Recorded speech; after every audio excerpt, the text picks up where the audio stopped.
Hi, how's it going, everyone? My name is Angel, and I have a very special guest called. David here. How are you guys? I. Hi, David. How is it going?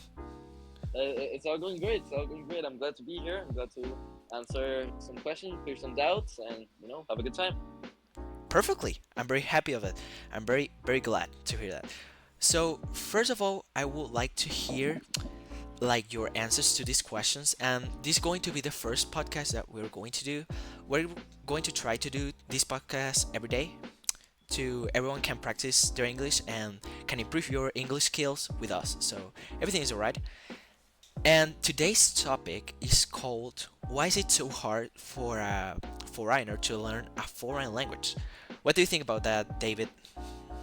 Well, so generally, I have had my own experiences with it. When I was around 11, 10 years old, I moved. I am originally from Venezuela. English is not my first language, so when I finally moved to the U.S., Texas specifically, uh, I had no English knowledge whatsoever, and I I don't want to say, I don't want to bum it into people that it's hard, but in the first weeks, if you have no previous knowledge of the language you're trying to learn, it's going to be hard. And so, the first thing I want to clear off people's perception of learning a new language is that if first of all, it's dedication. Dedication. You cannot go with a perception that oh, I'm gonna learn this language in 3 months. It is possible. I'm not trying to bum anybody out of it, but it's really boils down to how bad do you want it and how dedicated are you. So I don't know what you would say to that, Angel. I don't know if you want to add to that. I know you're really experienced with it, but that's just what's coming off of the top of my brain. Well, thanks you for your answer, David, bro. But as me as a person who have dedicated much of his life, I just have 15 years old, but I already speak five languages. I speak German very well. I speak French very well. I've also been in Germany. In France for 2 weeks to learn French very well. In Nice to be like to say it in simple words, and I've also learned Italian and English. That is one of I think it's my best language actually. But for me, I think it's like very hard for a person that comes from a foreign language to learn a foreign language because sometimes with all the tools that we have today nowadays, it's like kind of I don't know, like it's very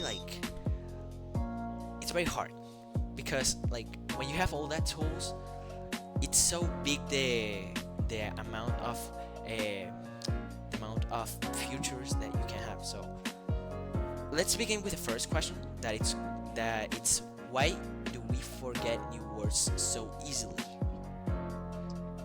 Okay, that's kind of easy to answer, of course.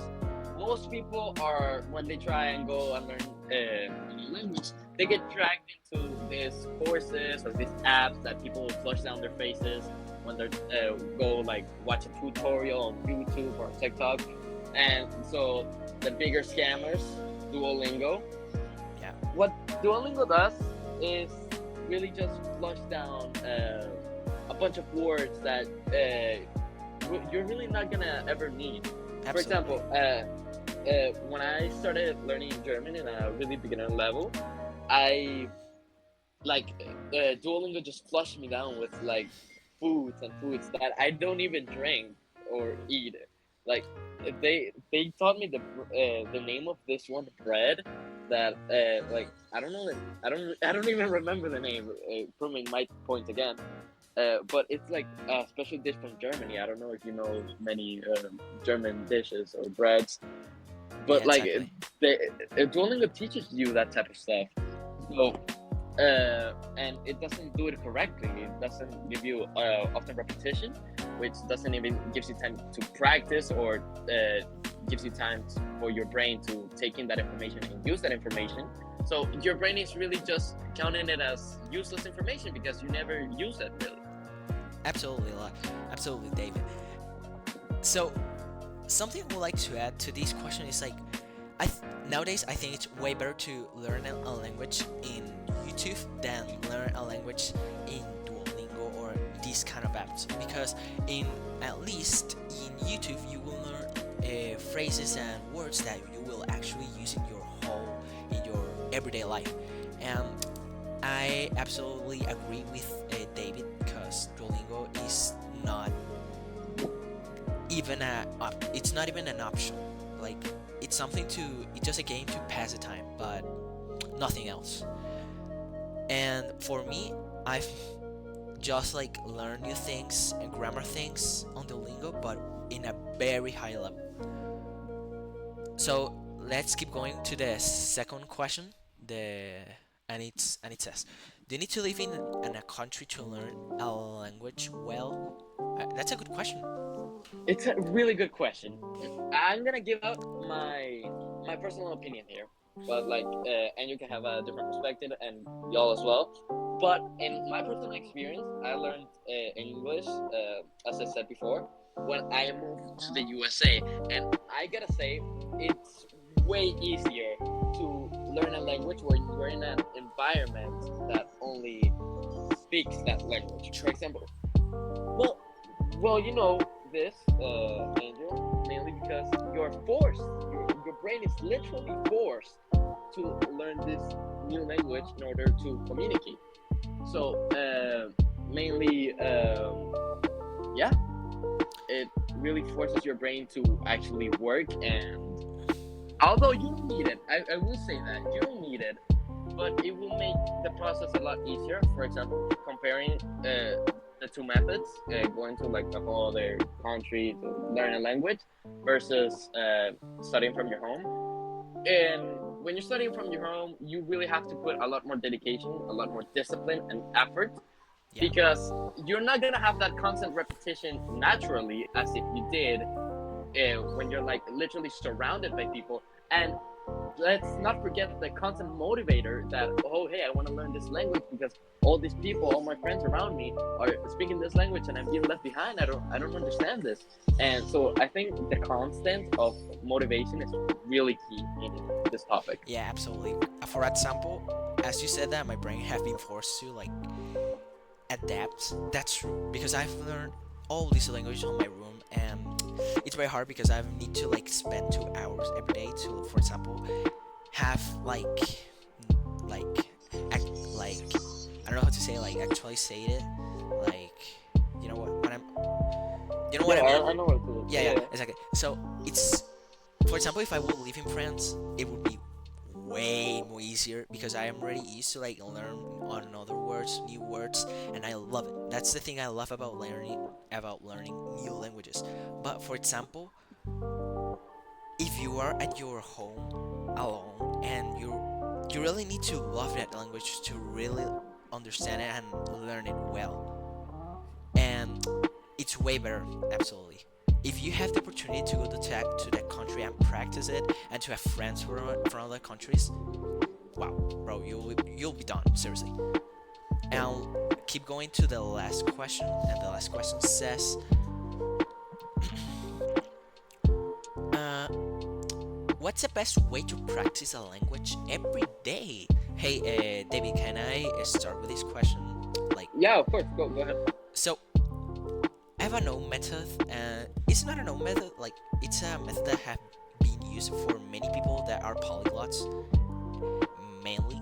For example, it's like, go to a YouTube channel that I have a good one it's called Easy French and Easy German, that have helped me a lot to like find words that really German people use or French people use, and to use more like colloquial expressions. And yeah, absolutely, is way better than just like go to Duolingo. But a way to practice it every day is using that and trying to read more, um, putting your phone, your TikTok, your social media on the language you would like to learn.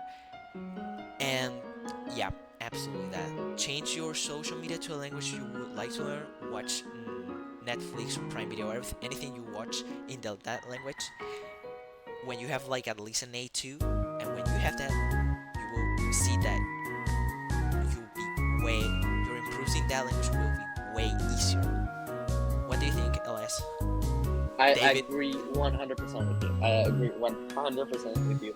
And I will restate what you said at last, that consuming content. I have like really multiple stages to learning the language, and the first stage is consuming as much content or information as you can. I call it the sponge phase. Yeah. Because you're literally a sponge absorbing all this info. And yes, yes, absolutely. You wanna change your phone to that language. You wanna consume all the content as you possibly can.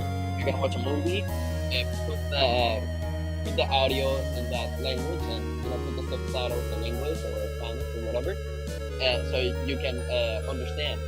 Yeah. And even if, but one thing I will say, and I see lot, not as much people are saying it nowadays as they did before. But for example, as I said before, it takes a lot of dedication and discipline to learn a new language. What I would do if, let's say, what's a good language right now, Russian or Mandarin, right? I would I would first search on Google the 1,000 words most used by X language, let's say Russian. And I try to nail down 5 words at least per day. And one last thing that I've never seen anybody but me myself do is read poems in that language. Bro, read poems is like seriously hard. Like, including my native language is hard. Like, just imagine. I think it's a good way, but when you're like way, like I think like a little bit experience. Yeah, medium level. Yeah. And let me explain why. Because let's say if you want to say something in Spanish, maybe like an expression, Yeah. you wouldn't say it the same way as you did in English, and that's why poems are such a helper in that aspect. Because they really like when you go and read a poem, it's full of this tricky words and tricky sayings that are really famous, and like when you hear them, you're gonna be like happy to like understand what it's saying. I don't know if you have one of the best feelings. Absolutely. Because that's a good one. Because exactly poems are not written the same way as you do. So absolutely agree. That one I've never noticed that. And David, you have very, I'm very impressed about it. That you saw that. So after doing all this, I hope that all the audience that we have here would help you, and I don't know, with your family, or while you're eating, or while you are going to a gym, or while you are at home going anywhere. I hope that you practice a lot with us, and you have understand it all. And we're going to improve our materials, our microphones, and everything. Yeah, better content is coming very soon, you guys. Like, please stay tuned. And if you don't, remember our names. Remember our names. Angel We're gonna- and David. You're gonna see us very soon. Yeah, tomorrow actually. So bye bye.